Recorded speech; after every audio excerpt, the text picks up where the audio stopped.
ಪ್ರಜಾಪ್ರಭುತ್ವದ ಮೇಲೆ ನಂಬಿಕೆ ಇಲ್ಲದ ಸರ್ಕಾರ ಇಂದು ಅಧಿಕಾರವನ್ನು ನಡೆಸುತ್ತಿದೆ. ಕಾರ್ಮಿಕರ ಬೇಡಿಕೆಗಳಿಗೆ ಸ್ಪಂದಿಸಿ ಮುಖಂಡರನ್ನು ಕರೆದು ಮಾತುಕತೆ ನಡೆಸಬೇಕಿದ್ದ ಸರ್ಕಾರ ಇಂದು ಅಂಬಾನಿ, ಅದಾನಿಯಂತಹ ಉದ್ಯಮಿಗಳೊಂದಿಗೆ ಮಾತುಕತೆ ನಡೆಸ್ತಾ ಇದೆ.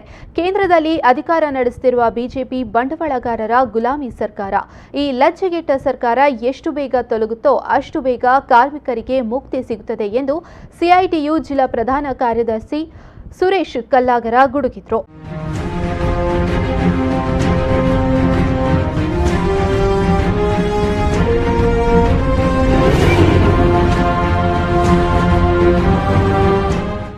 ಅವರು ಕಾರ್ಮಿಕ ಕಾನೂನುಗಳ ರಕ್ಷಣೆಗಾಗಿ ಕೇಂದ್ರ ಸರ್ಕಾರದ ಜನ ವಿರೋಧಿ ನೀತಿಗಳ ವಿರುದ್ಧ ಜಂಟಿ ಕಾರ್ಮಿಕ ಸಂಘಟನೆಗಳ ನೇತೃತ್ವದಲ್ಲಿ ದೇಶದಾದ್ಯಂತ ನಡೆಯುತ್ತಿರುವ ಅಖಿಲ ಭಾರತ ಸಾರ್ವತ್ರಿಕ ಮುಷ್ಕರದ ಅಂಗವಾಗಿ ಕುಂದಾಪುರದ ಶಾಸ್ತ್ರಿ ಸರ್ಕಲ್ ರಿಕ್ಷಾ ನಿಲ್ದಾಣದಲ್ಲಿ ನಡೆದ ಪ್ರತಿಭಟನಾ ಸಭೆಯಲ್ಲಿ ಮಾತನಾಡಿದರು.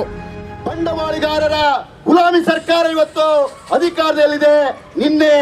ಇವತ್ತು ಅದಾನಿ ಮತ್ತೆ ಅಂಬಾನಿಯ ಜೊತೆ ಸೇರಿ ಇವತ್ತು ಮೀಟಿಂಗ್ ಮಾಡ್ತಾ ಇದ್ದಾರೆ. ಕಾರ್ಮಿಕರ ಪ್ರಶ್ನೆಗಳಿವೆ. ಕಾರ್ಮಿಕರ ಪ್ರಶ್ನೆಗಳನ್ನು ಇವತ್ತು ಮಾತಾಡಲಿಕ್ಕೆ ಕಾರ್ಮಿಕರ ಮುಖಂಡರ ಜೊತೆಯಲ್ಲಿ ಮಾತಾಡಲಿಕ್ಕೆ ಇವತ್ತು ತಯಾರಿಲ್ಲ. ಬದಲಾಗಿ ಅಂಬಾನಿ ಜೊತೆಯಲ್ಲಿ, ಅದಾನಿ ಜೊತೆಯಲ್ಲಿ ಅವರು ಇವತ್ತು ಮಾತುಕತೆಯನ್ನ ಮಾಡ್ತಾ ಇದ್ದಾರೆ ಅನ್ನುವಂಥದ್ದನ್ನ ನಾವಿವತ್ತು ಹೇಳ್ತಾ ಇದ್ದೇವೆ. ಇದೊಂದು ಬಂಡವಾಳಿಗರ ಗುಲಾಮಿ ಸರ್ಕಾರ.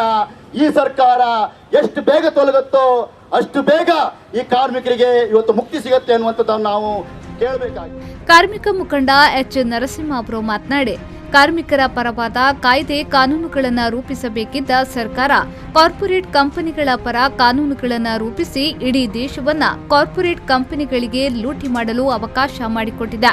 ಈ ಸರ್ಕಾರ ಕಾರ್ಮಿಕ ಕಾನೂನುಗಳ ಮೇಲೆ ದಾಳಿ ನಡೆಸುವುದು ಮಾತ್ರವಲ್ಲ, ಈ ದೇಶದ ಅಭಿವೃದ್ಧಿಗೆ ಕುಂಠಿತವಾಗುವಂತಹ ಆರ್ಥಿಕ ನೀತಿಗಳನ್ನು ಜಾರಿಗೆ ತಂದು ಆರ್ಥಿಕ ಹಿಂಜರಿತಕ್ಕೂ ಕಾರಣವಾಗಿದೆ.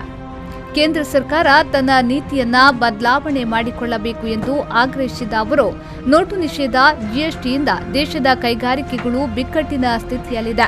ನೂರಾರು ಕಾರ್ಖಾನೆಗಳು ಮುಚ್ಚಲ್ಪಟ್ಟು ಲಕ್ಷಾಂತರ ಕಾರ್ಮಿಕರು ಉದ್ಯೋಗ ಕಳೆದುಕೊಂಡು ಬೀದಿ ಪಾಲಾಗುತ್ತಿದ್ದಾರೆ. ಕಾರ್ಯನಿರ್ವಹಿಸುತ್ತಿರುವ ಕೆಲ ಕಾರ್ಖಾನೆಗಳು ಮುಚ್ಚುವ ಹಂತದಲ್ಲಿದೆ ಎಂದು ಎಚ್ ನರಸಿಂಹ ಆತಂಕ ವ್ಯಕ್ತಪಡಿಸಿದ್ರು.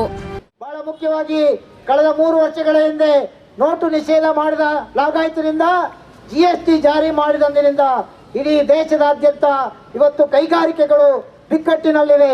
ನೂರಾರು ಕಾರ್ಖಾನೆಗಳು ಮುಚ್ಚಲ್ಪಟ್ಟು ಲಕ್ಷಾಂತರ ಕಾರ್ಮಿಕರು ಇವತ್ತು ಉದ್ಯೋಗವನ್ನ ಕಳ್ಕೊಂಡು ಬೀದಿ ಪಾಲಾಗ್ತಾ ಇದ್ದಾರೆ. ಈಗ ಇರುವಂತಹ ಕಾರ್ಖಾನೆಗಳು, ಕೈಗಾರಿಕೆಗಳು ಕೂಡ ಯಾವಾಗ ಮುಚ್ಚುವುದು ಅನ್ನುವಂತ ಪರಿಸ್ಥಿತಿಯಲ್ಲಿದೆ. ಅಂತ ಒಂದು ಆರ್ಥಿಕ ಹಿಂಜರಿತಕ್ಕೆ ಈ ದೇಶ ಮುಂದೆ ಹೋಗ್ತಾ ಇದೆ.